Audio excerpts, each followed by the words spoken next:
সুন্দর দেখে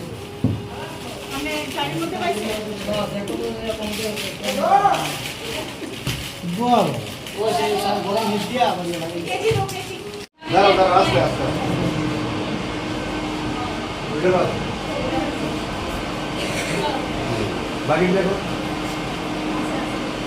আছে আছে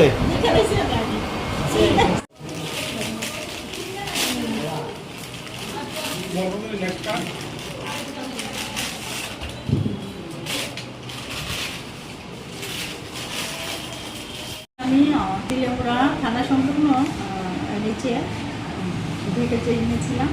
তখন একটি ম্যাক্স গাড়ি আসে, তো ম্যাক্স গাড়িতে কিছু মহিলা ছিল, তার মধ্যে 3জন মহিলাকে সাসপেক্ট হয়েছে, এদের কাপড়ের ভেতরে কিছু আছে। তো আমি ফর্মালিটি মেনটেন করে এদেরকে নামিয়ে আনি, আমার থানায় ইনফরমেশন করি, থানাতে নিয়ে আসি। অল লিগেল ফর্মালিটিস মেনটেন করে আমি তাদের বডি সার্চ করি এবং উইথ ওমেন কনস্টেবল। তখন আমি তাদের কাছ থেকে 15 কিলো 500 গ্রাম গাঁজা পাই, যার বাজার মূল্য অ্যাবাউট 1 লাখ হবে। এই ব্যাপারে আমাদের থানাতে একটি NDPS কেস রেজিস্টার করা হয়েছে। কোথা থেকে আসছিল এবং কোথায় যাচ্ছিল এমন কোনো জানা গেছে কি? না, এখন এই বিষয়ে জানা যায়নি। তারা মহিলাদের বাড়ি কোথায় তাও ঠিক সঠিকভাবে ওরা বলেনি, আইডেন্টি দেয়নি এখনো। আমরা এদের আইডেন্টি নেওয়ার জন্য আমরা চেষ্টা করছি।